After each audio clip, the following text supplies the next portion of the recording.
En la enseñanza pasada vimos que el pueblo de Israel pidió rey y rey tuvo. El rey Saúl, primer rey de Israel. Las cosas con Saúl no fueron bien.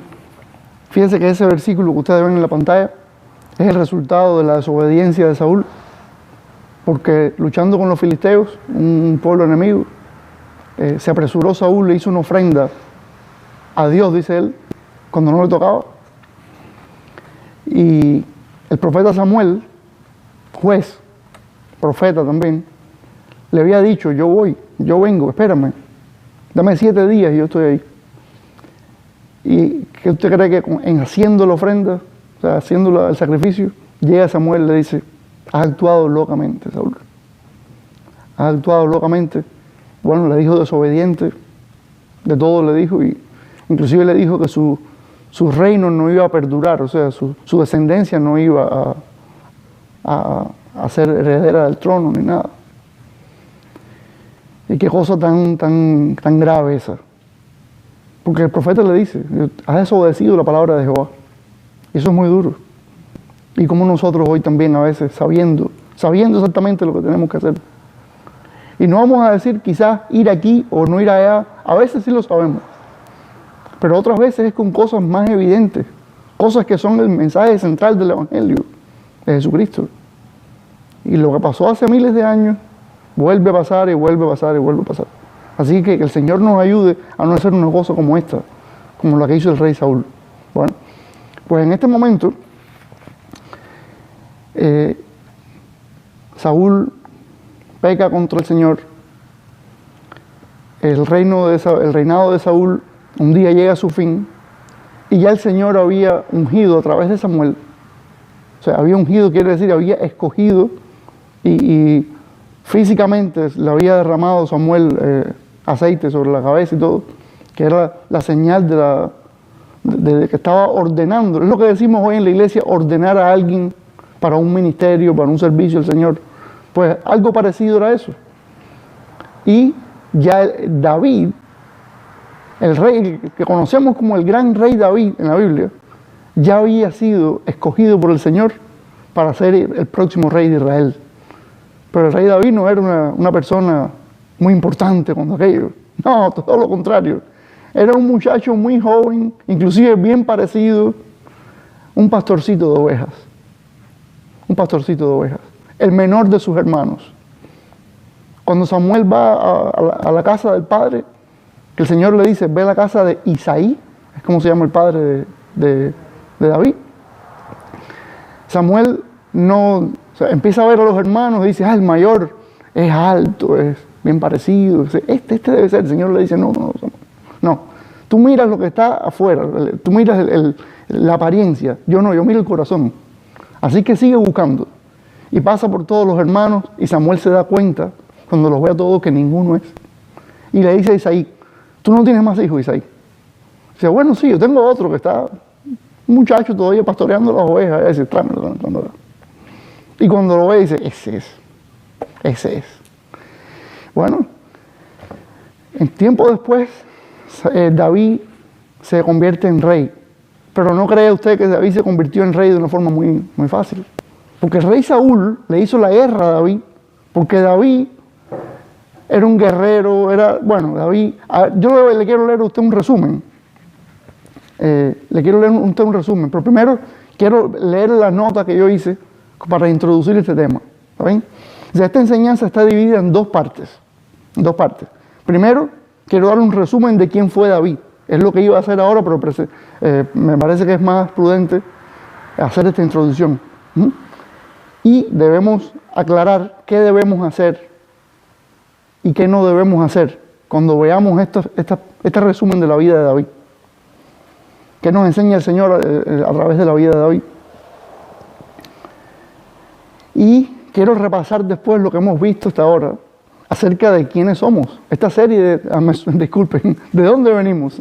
Esta serie de dónde venimos, quisiera repasar de una forma muy peculiar. Vamos a repasar que hemos estudiado hasta ahora. No vamos a empezar desde la creación, sino vamos a empezar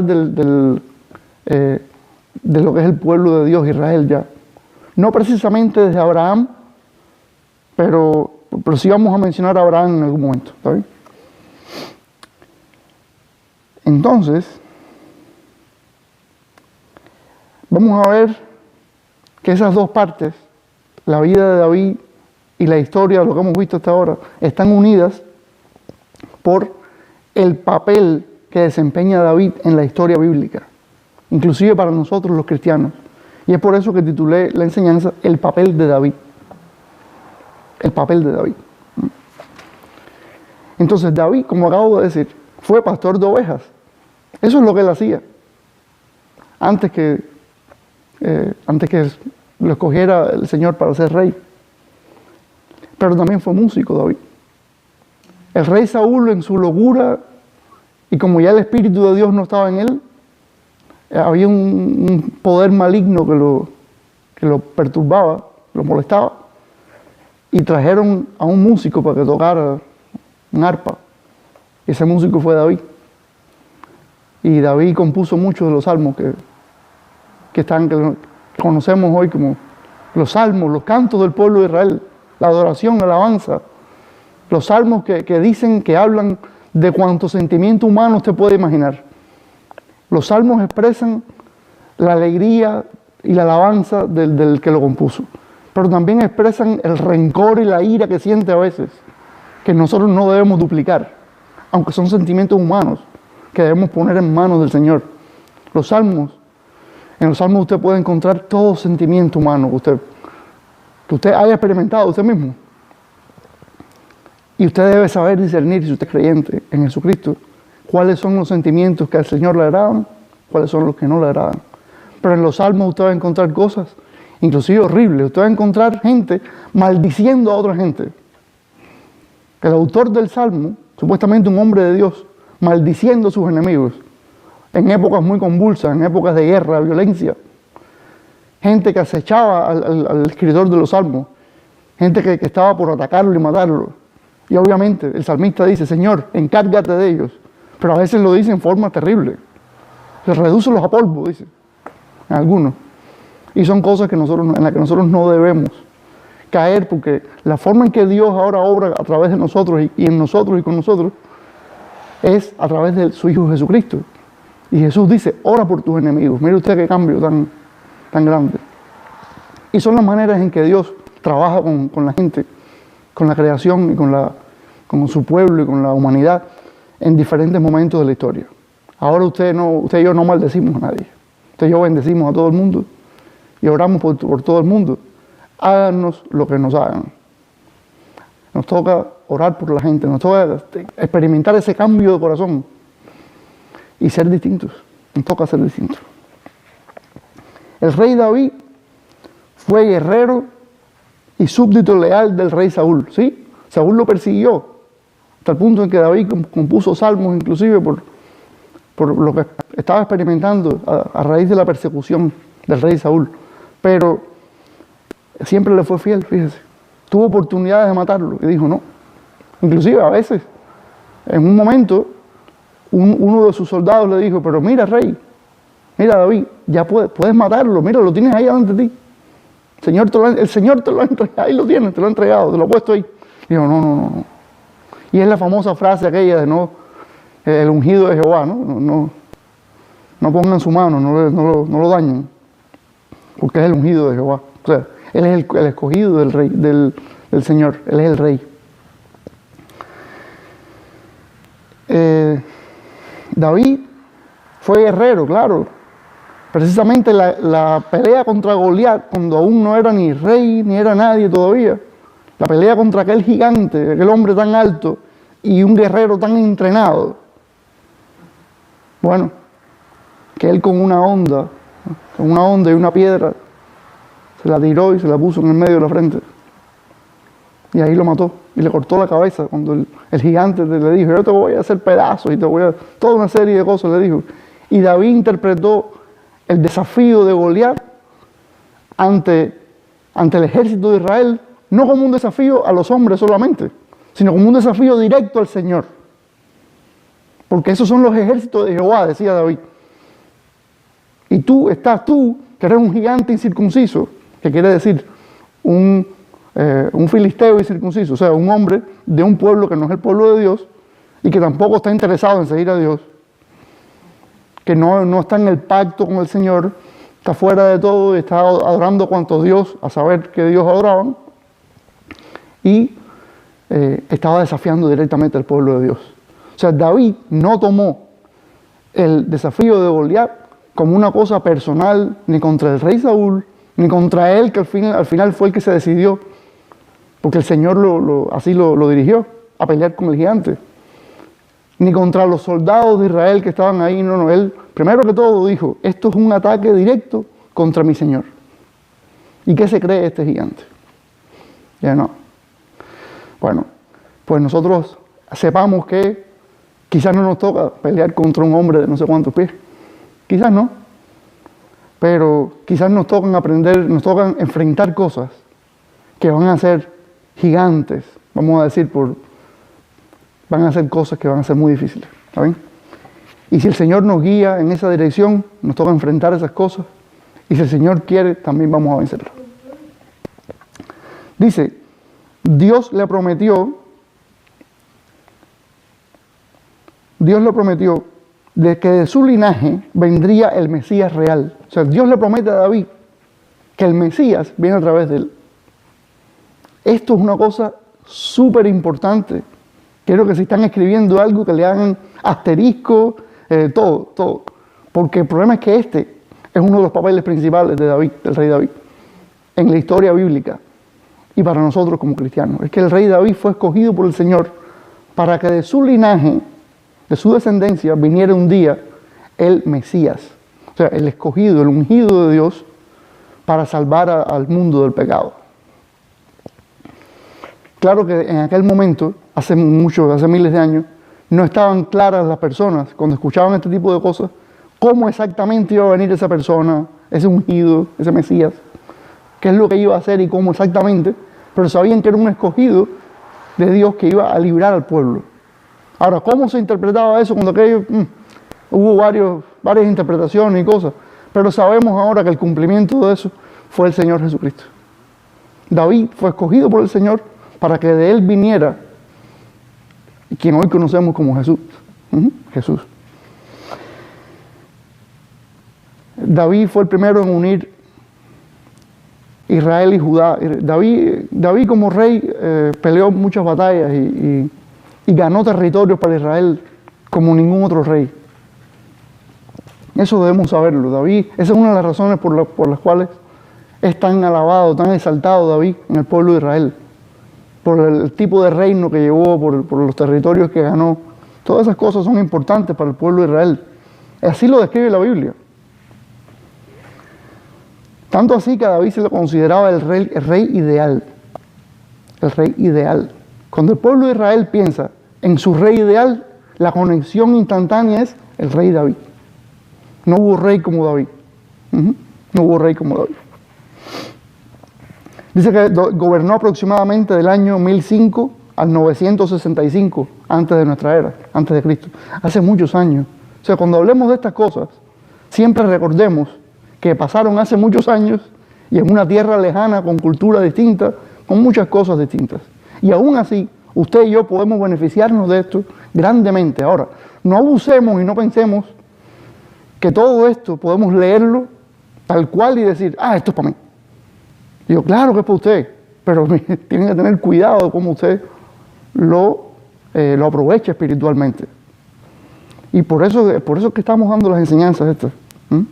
Para que usted y yo sepamos, estemos bien claros de cómo aprovechar la enseñanza de la palabra de Dios. El Nuevo Testamento dice que Jesús es el Hijo de Dios, pero también el Hijo de David. Obviamente por lo que les expliqué del linaje, porque es la descendencia de David.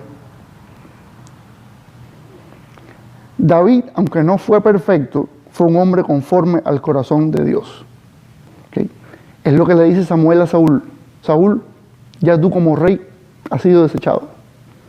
Porque Dios se va a buscar un hombre conforme a su corazón. Que va a hacer lo que el Señor quiere. Y eso vamos a verlo después, que el Señor se iba a buscar un hombre, que en este caso fue David, que iba a hacer lo que el Señor de verdad quería, no como Saúl, que no hizo lo que el Señor quería. Y David no fue perfecto. Eso es otra cosa del rey David que tenemos que saber.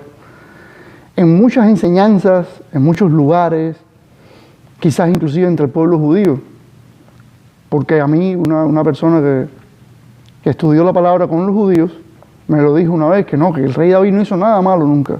Dije, bueno, con todo respeto. Inclusive me dijo, lee el pasaje de nuevo. Y oiga, yo me quedé tan intrigado que yo fui, cuando llegué a la casa, y leí de nuevo el pasaje. Y lo leí y lo releí. Pero la verdad es que el Señor lo dice muy claro. A ver, no es como usted y yo lo interpretamos, sino es lo que dice. Es que dice el Señor, a través del profeta Natán, reprendió a David porque es que tomó la mujer de uno de sus soldados, fieles soldados, la tomó y luego entonces mandó a poner al soldado en la primera fila de combate, en el lugar más peligroso, para que lo mataran. O sea, adulterio y asesinato. Cuando, como dice el Señor, yo te he dado, David, acceso a cualquier mujer que tú quieras. El Señor hizo eso por David. El Señor le dio a David cuanta mujer él quisiera.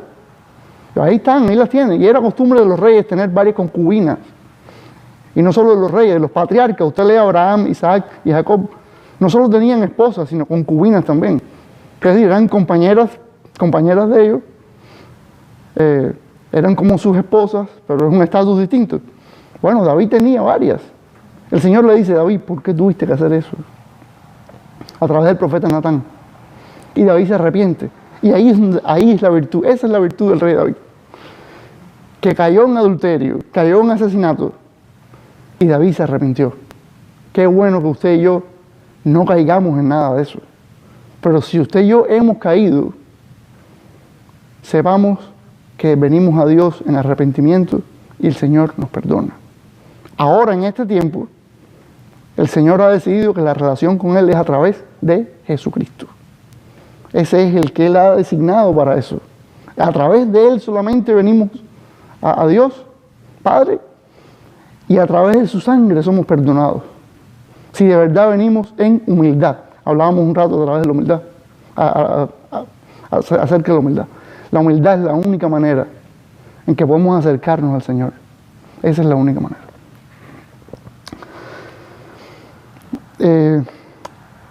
Entonces, el rey David, eso fue el papel del rey David.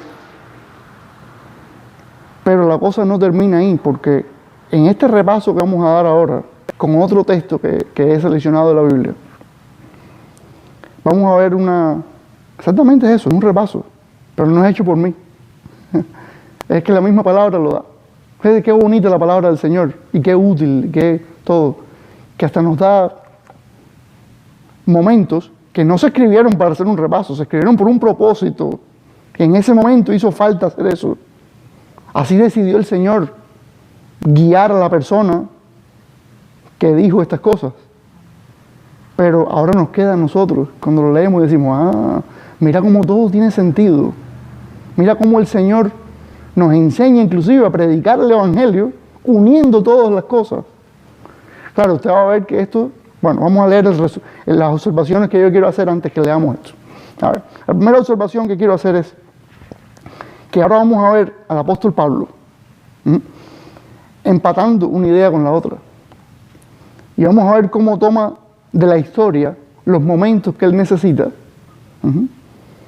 momentos que él necesita para predicarle el mensaje de salvación de Jesucristo a personas que ya conocían el Antiguo Testamento, que era la Biblia de ellos en aquel momento. Él va seleccionando en la historia, dice, este momento es importante, esto también, esto también, esto también, y termina entonces con Cristo. Y ahí le dice, y este es el Mesías, esta es la salvación de nosotros. Otra cosa que hace Pablo es que Pablo cita un salmo, cita un pasaje de los profetas, en este caso el profeta Habacuc. No tiene que, todo el que está viendo esto no tiene que conocer que hay un profeta llamado Habacuc, pero existe.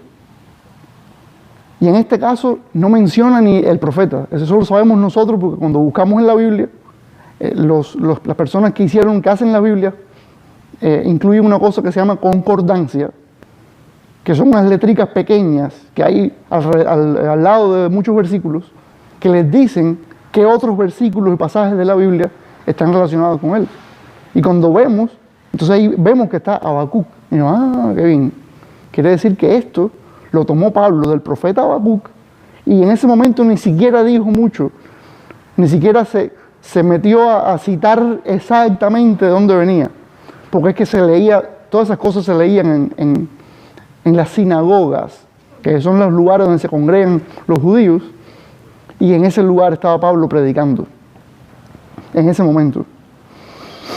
Notemos que esto que vamos a leer ahora no se parece mucho a la predicación de nosotros, no porque sea a la gente que conoce la palabra, porque obviamente no debemos predicarle así como vamos a ver a los que no saben nada de la palabra, porque es que no van a entender nada. Yo creo que tiene lógica. El que no sabe nada de la palabra difícilmente va a entender acerca de personajes bíblicos y de sucesos bíblicos. No va a entender nada. Entonces nosotros, cuando nos encontramos con alguien, queremos compartirle el Señor, claro que tenemos que hablarle de la palabra, pero tenemos que escoger las cosas que más sentido tienen para alguien que no conoce tanto. Y eso también lo vamos a ver aquí. Pero este es mi objetivo con este resumen. Ver cómo Pablo como que personaliza el mensaje. Lo personaliza. Qué bueno, qué buen mensaje. Qué buen mensaje. Bueno, en este caso, vamos a buscar el libro de Hechos.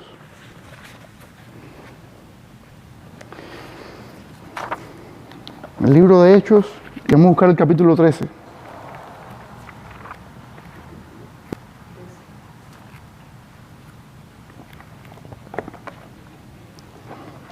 Vemos que el libro de Hechos es el momento en que el Señor Jesús, a través de su Espíritu, empieza a extender el Evangelio más allá de los límites de Jerusalén, Judea, Samaria, y hasta el resto del mundo llega, como prometió, como Él dijo. Todo eso lo vemos en el libro de los Hechos, un libro lleno de milagros, lleno de poder del Señor, en todos los sentidos. Esto fue el primer viaje que hizo Pablo, en el que se fue de misión con Bernabé. Y esto es una ciudad, Antioquía de Pisidia, una ciudad a la que ellos llegaron. Como era costumbre, él iba a las sinagogas y luego le predicaba a esos judíos que se congregaban en las sinagogas. Y lo que usted va a ver si usted sigue leyendo el libro de Hechos, a Pablo en las sinagogas, es que muchos judíos no estaban de acuerdo con él. Y no solo no estaban de acuerdo, sino que se confabulaban en contra de él. Hasta lo agredían a veces. A veces se ponían bien feas. Bien feas. Pablo a veces tenía que salir corriendo, salir huyendo, porque no había forma de que aceptaran el Evangelio. Pero aquí sucedió en este pasaje que sí lo rechazaron los judíos. Pero entonces los gentiles que se congregaban para oír la palabra de Dios, o sea, los que no eran judíos, pero sí eran temerosos de Dios, le dijeron, nosotros sí queremos. Y eso también lo vamos a ver en el libro de Hechos. Como los judíos, por una parte, algunos, otros no, otros sí aceptaban al Señor, pero en algunos lugares hasta lo agredían a Pablo. Y aquí vamos a ver que los gentiles al final le dicen, nosotros sí queremos. Y es un final bonito porque los gentiles, los que, como nosotros, que no teníamos, como dice el apóstol Pedro, que no habíamos recibido gracia, no éramos ni pueblo, ahora formamos parte del pueblo de Dios. Eso es una bendición tan grande, tan grande. Dice entonces, a partir del versículo 16 del capítulo 13, ya estamos en contexto, estamos ubicados de qué se trata, ¿no? Ya sabemos de qué se trata. Entonces, yo voy a leer de una versión que se llama Nueva Traducción Viviente, porque estoy leyendo historia. Usted sabe que la Reina Valera es una Biblia que se apega mucho a la forma en que se escribe en las lenguas originales de la Biblia. Eso es muy bueno porque usted puede ver casi las lenguas originales desde adentro. Puede ver lo distinto, lo raro que suena en esas lenguas, cuán distintas son esas lenguas del español, que es el idioma nuestro, del inglés, que es el idioma que se habla aquí en Estados Unidos, del francés, de todos los lugares del mundo donde se lee la Biblia. Pero cada vez que usted se enfrenta a una versión como esta, usted puede ver lo diferente que es. Ahora, también hay otras versiones que se apegan más ya a la forma en que nosotros hablamos en español. Entonces, esas versiones se entienden mejor. Hay que tener cuidado porque a veces tratamos de que se entienda tanto que cambiamos a veces. Hay versiones, desgraciadamente, que cambian demasiado. Cambian tanto que terminan no diciendo exactamente lo mismo. Esas no son buenas versiones. Pero yo encuentro que este pasaje, cuando yo lo estudié, lo leí en esta versión, encuentro que dice lo mismo. Pero lo dice en un lenguaje en que es más potable, como yo digo. Se puede leer mejor. Y como es historia y es un buen pedazo, quiero leerlo en esta versión. Dice, usted siga de todas maneras, con la Reina Valera, usted siga la lectura. Dice, el versículo 16 en adelante, dice, entonces Pablo se puso de pie. Esto fue cuando terminó ya la sinagoga. En la reunión de la sinagoga le dijeron, ¿ustedes tienen alguna palabra, hermano, que decir? Se puso de pie. Levantó la mano para hacer que se callaran y comenzó a hablar. Hombres de Israel, dijo, y ustedes, gentiles temerosos de Dios, escúchenme. El Dios de esta nación de Israel eligió a nuestros antepasados e hizo que se multiplicaran y se hicieran fuertes durante el tiempo que pasaron en Egipto. ¿Eso les parece conocido? ¿Les parece conocida esa historia? No es lo que hemos visto en todo el tiempo este. ¿Okay? Mira cómo el apóstol Pablo agarra todo esto. Vamos a seguir. Luego, con brazo poderoso, los sacó de la esclavitud. Mire, aquí lo que está haciendo Pablo es narrando el éxodo de Egipto. Pablo está haciendo referencia directa a cuando el Señor con mano poderosa saca al pueblo de Israel de Egipto, donde eran esclavos. Recuerde que la ley de Moisés se basa precisamente en este hecho. La ley de Moisés, antes del Señor mandar al pueblo a hacer cosas, a obedecer leyes, le dice, yo soy el Señor tu Dios, que te sacó de la tierra de Egipto. Cada vez que se predica esto es un acontecimiento en el Antiguo Testamento que indica el principio del pueblo de Israel y la razón por la cual el pueblo de Israel ahora debe obedecer la ley de Moisés, que es bendición para ellos, porque es la comunión con Dios, es lo que Dios quería. Dice, tuvo que soportarlos durante los 40 años que anduvieron vagando por el desierto. También les parece conocido, ¿verdad? Durante 40 años el pueblo de Israel le dio dolores de cabeza al Señor en el desierto, durante 40 años. Luego destruyó a 7 naciones en Canaán y le dio su tierra a Israel como herencia. Obviamente, después del desierto, ellos poseyeron esa tierra por medio de guerras. Todo esto llevó cerca de 450 años. Esto es un resumen que hizo el apóstol Pablo porque las personas con las cuales estaba hablando conocían bien la palabra, pero él necesitaba, para llegar al punto donde él quería, hacer un resumen. Esta es la lógica del discurso. Cuando uno habla, uno dice, bueno, la cosa empezó así, pero voy a hacer un resumen, para no hacerle la historia muy larga, como usted decía. Como decimos a veces, y usted me decía ahorita, que me decía, no lo voy a hacer la historia muy larga, lo que hizo fue resumir. ¿Okay? Eso es lo que hizo el apóstol Pablo. Y ustedes conocen, hermano, esto fue lo que sucedió. Y después continuó, y dice, después de eso, Dios les dio jueces para que gobernaran hasta los días del profeta Samuel. Eso también le parece conocido, ¿verdad? Es la misma historia que hemos estado viendo, de la cual nos hemos aprovechado, o sea, de la cual también hemos aprovechado para nosotros, para nuestra vida espiritual.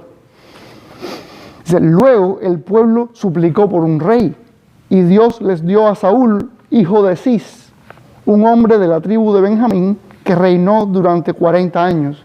Precisamente lo que vimos en el domingo pasado, cómo el rey Saúl reinó. Pero, dice el versículo 22, Dios quitó a Saúl y lo reemplazó con David. Lo mismo que acabamos de ver ahora. Un hombre de quien Dios dijo, he encontrado en David, hijo de Isaí, un hombre conforme a mi propio corazón. Él hará todo lo que yo quiero que haga. Precisamente lo que vimos ahora. Precisamente. Es el resumen de lo que él quería decir acerca de David en este momento. por propósitos evangelísticos. Por propósitos evangelísticos. Es que reúne toda esta información cronológicamente, haciendo la historia del pueblo de Israel en su andar con el Señor. Dice el versículo 23, y es precisamente, fíjese cómo él cae, es precisamente uno de los descendientes del rey David, Jesús, el Salvador de Israel prometido por Dios. Ahí está. Mire cómo Pablo le predica a Jesús, a la gente que ya conocía el Antiguo Testamento, que era la Biblia de ellos. Y por eso es que yo decía anteriormente, que el hecho de que David fue el escogido del Señor para que de su linaje viniera el Mesías, eso es clave en la historia del rey David. Entonces tenemos que saber que una de las cosas fundamentales de la vida del rey David, lo fundamental no es la pelea con Goliat, no es lo fundamental del rey David. Fue un momento clave en su momento, pero el problema es que de él venía el Mesías. Mire, eso es muy, muy importante. Fíjense que eso es a lo que Pablo alude aquí. Y dice el versículo 24, y está cayendo en Jesús como tal. Antes de que él viniera, Juan el Bautista predicaba que todo el pueblo de Israel tenía que arrepentirse de sus pecados, convertirse a Dios y bautizarse. Cuando estaba en los últimos días de su ministerio, Juan preguntó, ¿creen ustedes que yo soy el Mesías? No, no lo soy, pero él pronto viene, y yo ni siquiera soy digno de ser su esclavo, ni de desatarle las sandalias de sus pies. Hermanos, es que la historia de la Biblia es una. La historia de la Biblia es una sola. La relación de Dios con nosotros, los seres humanos, es una sola historia. No está partida en dos. Yo aquí no veo cómo Pablo divide en dos las cosas. Todo lo contrario. Precisamente, él se apoya en lo que pasó en el Antiguo Testamento, la historia de su pueblo Israel, y cómo esa historia desemboca en el advenimiento del Mesías. Precisamente viene de ahí, viene de ahí. Y por eso es que a veces no entendemos bien quién es Jesús de verdad. Es que Jesús es el cumplimiento de todo esto, de una historia y de profecías y de todo muy larga, donde Dios en todo momento actuó con mano poderosa, como dice la palabra siempre, que quiere decir con poder, ¿verdad? Y dice el 26, hermanos, ustedes hijos de Abraham y también ustedes gentiles temerosos de Dios. Hijos de Abraham quiere decir judíos, o sea, hebreos, y los gentiles que no eran del pueblo de Israel, pero se congregaban para oír la palabra. Este mensaje de salvación ha sido enviado a nosotros. Ese es el mensaje de salvación. La gente de Jerusalén y sus líderes no reconocieron a Jesús como la persona de quien hablaron los profetas. No lo reconocieron. Eso fue lo que sucedió. Dijeron, él vino, como dice el apóstol Juan, vino a lo suyo, pero los suyos no lo reconocieron, no lo recibieron. Eso fue lo que sucedió. En cambio, lo condenaron y al hacerlo, cumplieron las palabras de los profetas que se leen todos los días de descanso. Es que los profetas también, de una manera u otra, siempre dejaron claro que el Mesías iba a sufrir, pero no era la teología del momento. Quiere decir que la forma en que se interpretaba la palabra por parte del pueblo judío no incluía la idea de que el Mesías iba a sufrir, mucho menos a morir. Entonces, por eso es que no pueden aceptar que Jesús de Nazaret es el Mesías de los judíos, el Mesías de Dios, el ungido de Dios, del pueblo judío que ellos esperaban tanto. No lo aceptan por eso, porque es que murió, y murió de una forma horrible, murió en un madero, que dice, maldito todo aquel que cuelga de un madero, la palabra dice. Entonces por eso dicen, no puede ser. ¿Sí? Pero ahí no termina la historia. No encontraron ninguna razón legal para ejecutarlo. Recuerden, Pilato dijo, no encuentro razón. Encuentro que este hombre no tiene nada de malo, no ha hecho nada malo. Pero de cualquier forma le pidieron a Pilato que lo matara. Crucifíquenlo. Pero es que este hombre no ha hecho nada. Mira, ¿qué tal Barrabás, que es un delincuente? No, libéralo. ¿Y qué hago con Jesús? Crucifícalo. Y así terminó todo. El juicio ese, digo, de Pilato. 29. Una vez que llevaron a cabo todo lo que las profecías decían acerca de él, lo bajaron de la cruz y lo pusieron en una tumba. Claro, es que Jesús dijo, consumado es, antes de morir. Eso quiere decir, ya la obra está hecha. La obra está hecha y por eso usted y yo podemos venir ahora con confianza ante el trono de la gracia. Entrar confiadamente y tener esa comunión con el Señor. Porque Jesús dijo en ese momento, ya lo hice todo. Y está terminada la obra. Lo que el Padre me mandó a hacer, ya lo acabo de hacer. Y ahí murió el Señor. Cumpliendo así todo lo que los profetas habían dicho. Todo lo que estaba escrito. Fíjate que Pablo, cuando usted lea a Pablo, las cartas de Pablo y eso, usted va a ver siempre que dice, como está escrito, como está escrito. Inclusive Mateo también lo dice, inclusive los demás apóstoles, está como está escrito, como está escrito. ¿Qué quiere decir eso? Que se han cumplido todas estas cosas. Que el Evangelio de Cristo que predicamos nosotros no es una cosa alejada de toda historia y de todo contexto. No, todo lo contrario. El Evangelio que predicamos nosotros es el resultado de una historia de Dios con los hombres, de toda la misericordia que usted puede imaginarse. Cómo el Señor nos rescató, escogiendo al pueblo de Israel para ser luz para las naciones. Y quien cumplió ese mandato de ser luz para las naciones, ¿quién fue? Fue el Señor Jesucristo. Porque fue Él que dijo, yo voy a hacer lo que mi pueblo no ha hecho. No lo dijo, no busque eso en la Biblia que no está escrito. Pero cuando Él dijo, consumado es, eso quiere decir, está cumplido todo lo que está escrito. Y sabemos que el pueblo de Israel no fue capaz de cumplir la ley de Moisés. Y usted y yo tampoco somos capaces. Espero que entendamos eso. Que nosotros no somos mejores que el pueblo de Israel. Y que aunque usted y yo nos enfrasquemos en cumplir la ley de Moisés, mire, no vamos a ser capaces.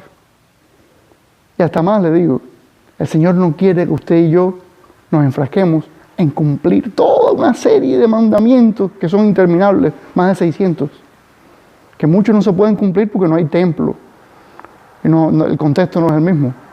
Pero mire, lo más importante, el Señor mandó a su Hijo, y como dice el libro de Hebreos, que no lo voy a dejar de decir, que el Señor le ha hablado a la humanidad de diferentes maneras en la historia, y ahora le habla a través del Hijo. No olvidemos eso. El Señor ha dicho, la forma en que yo me comunico con ustedes ahora es a través de mi Hijo. A Él es el que tenemos que obedecer. Dice entonces, una vez que llevaron a cabo todo lo que las profecías decían acerca de Él, lo bajaron de la cruz y lo pusieron en una tumba. Ese fue el versículo 29. Dice el 30. Pero Dios lo levantó de los muertos. Y esa es la base de nuestra fe cristiana. Porque si Jesús no se levantó entre los muertos, nuestra fe es vana. No hay razón para tener fe en Jesús y decir yo soy seguidor de Jesucristo. Y yo sé que voy a tener vida eterna, y yo sé que mi eternidad la paso con el Señor, porque Él me salvó con poder y me sacó del mundo y me limpió de pecado, y ahora yo soy seguidor. Y yo sí, pero eso es porque Él resucitó. Y esa es la forma también, como decía el pastor de la Iglesia Americana, en que el Señor demostró que ese era el escogido de Él. Ese es el ungido, el Mesías, que es lo que quiere decir Mesías, el ungido. Si Jesús no se hubiera levantado entre los muertos, comamos y bebamos, que mañana moriremos, dice Pablo. Y no está el apóstol Pablo incitándonos a ser comilones y borrachos. No es eso lo que está haciendo el apóstol Pablo. Si usted quiere leerlo así, está muy mal leído. Usted no ha leído todo entonces lo que dice. Lo que está diciendo es todo el apartarnos para el Señor, para presentarnos después delante de Él como una iglesia santa y sin mancha. Entonces es por gusto entonces. Pues si Jesús no se levantó entre los muertos, no hay fe. Esa es la fe. Es el hecho de que Cristo resucitó. Yo a veces le digo a las personas, es que mi fe se basa en un hecho histórico. Y yo, qué cosa tan rara esa. Yo, sí, claro, es que el hombre conocido como Jesús de Nazaret no era cualquier hombre. Y no era solo un hombre. Sino que era escogido por Dios, el Hijo de Dios y Dios también. hecho carne, hecho humano, hecho persona. Y al levantarse entre los muertos, pues ese hecho histórico, ese es el que me da a mí mi salvación, mi vida eterna. Ese es el hecho que me da mi vida eterna. Entonces, dice, y durante varios días se apareció a los que habían ido con él de Galilea a Jerusalén. Actualmente ellos son sus testigos al pueblo de Israel. O sea, Pablo le estaba hablando a la gente acerca de este Mesías, que decía él que era el Mesías, que había resucitado y todo. Pero es que eso no eran vanas palabras de Pablo, porque es que había gente todavía en Israel que había visto a Jesús resucitado durante varios días y podía dar fe de eso, dar testimonio. Y es que yo lo vi. Y viene el otro y dice, yo también lo vi, yo también, y yo comí con él. Y yo lo vi, y se me apareció, y Tomás podía venir y decir, es que yo metí la mano en el costado. Y es que lo vimos ascender. Y los discípulos de la carretera, del camino de Emaús, a la aldea de Emaús, podían decir también, es que nosotros caminamos con él, no sabíamos ni qué era él. Y después nos dimos cuenta de que sí. Y íbamos todos desanimados porque había muerto y él nos reprendió por falta de fe. Todas esas cosas podían decirse, toda esa gente que estaban ahí. Inclusive años después Pablo dijo, y algunas de esas personas aún viven. O sea que años después todavía había gente que daba testimonio, eran testigos oculares. Eso legalmente tiene un peso muy grande. En la ley de los judíos, en la ley de Moisés, decía que con el testimonio de 2 o 3 personas se podía corroborar que algo era cierto. Mire, aquí no había testimonio de 2 o 3. Fueron más de 500 personas que vieron a Jesús de Nazaret resucitado. Más de 500 personas. Mire usted si la fe de nosotros está bien firme. Bien firme. Entonces, seguimos. Y ahora nosotros estamos aquí para traerles la buena noticia. El Evangelio, es lo que quiere decir Evangelio. La palabra Evangelio quiere decir buena noticia. La promesa fue dirigida a nuestros antepasados. Se da cuenta cómo Pablo se apoya en la promesa de los tiempos. Es la historia del Señor con su pueblo. Y ahora Dios nos la cumplió a nosotros, los descendientes, al resucitar a Jesús. Quiere decir que Jesús no fue un hecho histórico de un momento, sino fue un hecho histórico que cumplió una promesa larga. Una promesa que venía ya hecha hacía mucho tiempo. Esto es lo que el segundo salmo dice sobre Jesús. Aquí viene y cita un salmo. Aquí cita un salmo. Y dice Pablo, inspirado por el Espíritu Santo, que este salmo trata de Jesús. Dice que es el segundo salmo. Mire que usted qué bonito. Salmo 2. Dice, tú eres mi hijo, hoy he llegado a ser tu padre. Depende de la versión que usted tenga, tendrá palabras distintas, pero eso es lo que dice. Versículo 34, pues Dios había prometido levantarlo de los muertos. Esa es la promesa. Que él iba a morir, pero iba a resucitar también. No dejarlo que se pudriera en la tumba, o sea, que tuviera corrupción, dice en la Reina Valera, que experimentara corrupción. Dijo, yo te daré las bendiciones sagradas que le prometí a David, o las bendiciones fieles de David, dice la Reina Valera. O sea, ¿y qué le prometió a David con respecto a Jesús, al Mesías? Que a través del linaje de David iba a venir el Mesías. O sea, no sé si nos damos cuenta de cuán conectado está todo esto. ¿Por qué cuando empecé con David terminé así con esto? Porque es que todo está conectado. El Evangelio no es una simple historia de usted está en pecado. La única forma del pecado es para el infierno. Y la única forma en que puede usted ir al cielo es a través de Jesucristo. Y Jesucristo es el Hijo de Dios. Usted tiene que arrepentirse, recibir a Cristo y ¡bum, bum! Está hecho. Cuando Pablo predicaba así, encontraba gente que le decía, yo quiero saber más de eso. Pablo se iba con esa gente y ahí les predicaba más. Porque es que eso puede que llame la atención de la gente, pero usted tiene que decirle más. Pues eso no es suficiente. Entonces,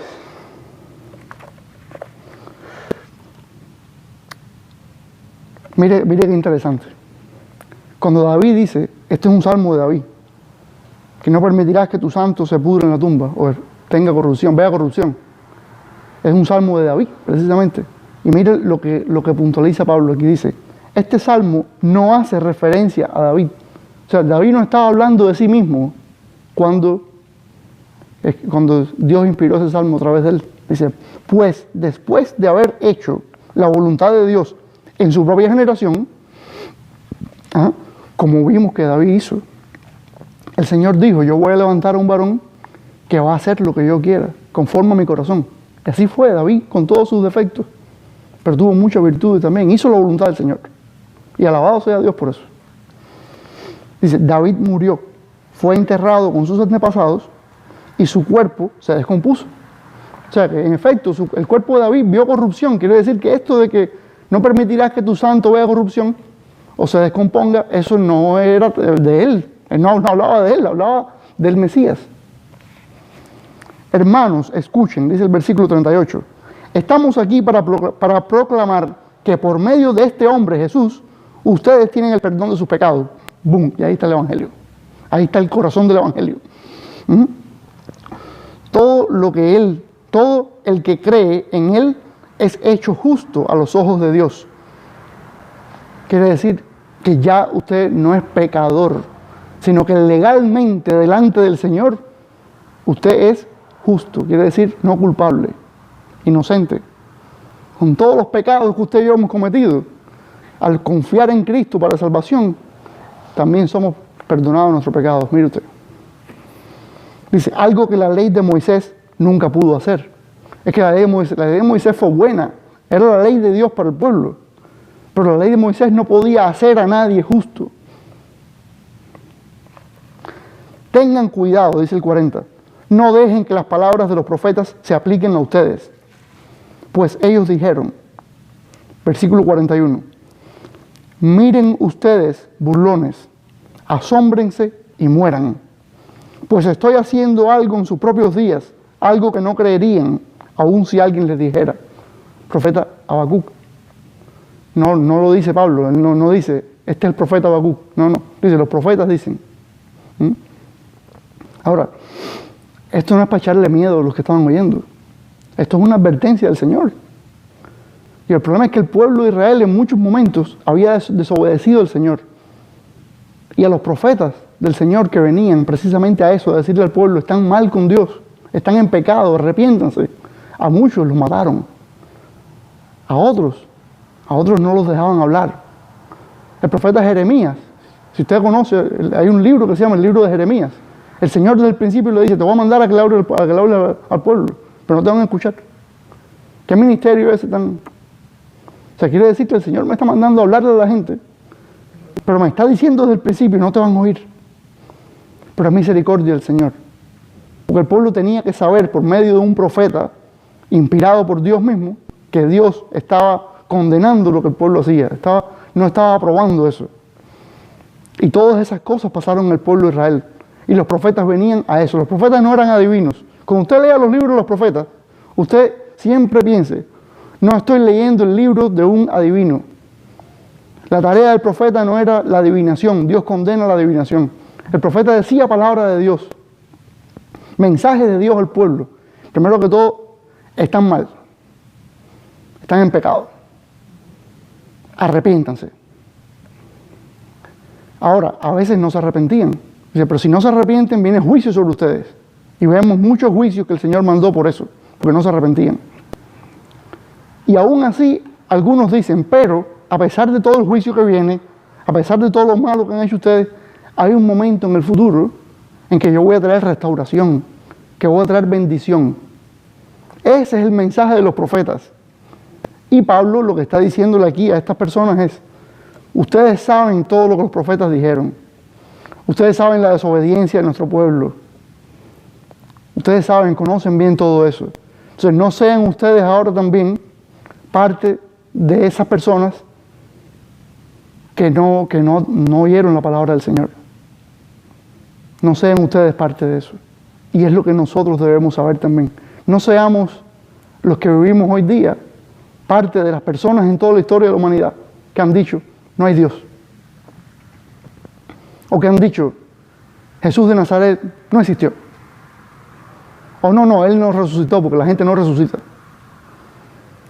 No seamos nosotros parte de eso. El libro de los Hebreos, le digo de nuevo, tampoco lo voy a dejar de decir. El libro de los Hebreos nos da varias advertencias que se la dio a esos hebreos que fueron destinatarios de esa carta. Pero eso queda para nosotros también. Cualquiera que se comporte como esos hebreos, ¿qué cree usted que va a recibir? Pues lo mismo que esos hebreos. Lo mismo. De manera que David fue un gran hombre de Dios, sepamos eso, que cumplió con la tarea que el Señor le encomendó en su tiempo. Lo dice en el Antiguo Testamento, lo dijo Pablo aquí en Hechos. David hizo la voluntad del Señor, porque el Señor dijo, yo voy a levantar a este hombre y va a hacer mi voluntad. Está conforme a mi corazón. Y David así lo hizo. David fue un gran hombre de Dios. Pero no debemos pensar ni de David, ni de ninguna otra persona que fue perfecta. No debemos pensar que nadie fue perfecto, por gran hombre o mujer de Dios que haya sido. No, nadie es perfecto. Usted y yo no somos perfectos. Porque solo Jesús es perfecto. En Él se basa nuestra salvación. Jesús es perfecto. Entonces, si usted que nos está oyendo por internet conoce estas cosas, ha oído esto antes y no le ha entregado su vida a Jesús, por favor hágalo. Este es el momento, es hoy, es ahora. Es ahora porque ya usted conoce todas estas cosas. Ya no hay pretexto, ya no hay más que saber. Claro que usted tiene que crecer en su fe cuando usted se rinda al Señor. Tiene que crecer en su fe, tiene que estrechar esa relación con el Señor, aprender más de su palabra, conocerlo mejor. Pero no hay otro sacrificio, no hay otra vía, no hay más nada. Es el Señor, Jesucristo. Este es el mensaje y es para usted. Y no viene con condenación, porque Jesús no vino, cuando vino al mundo, a condenar a la gente, sino a ofrecerles vida eterna. Después, entonces, para los que no acepten, Él va a regresar a juzgar a la gente. Pero Él vino a ofrecer gracia, vida eterna. Así que solo por gracia a través de la fe en Cristo.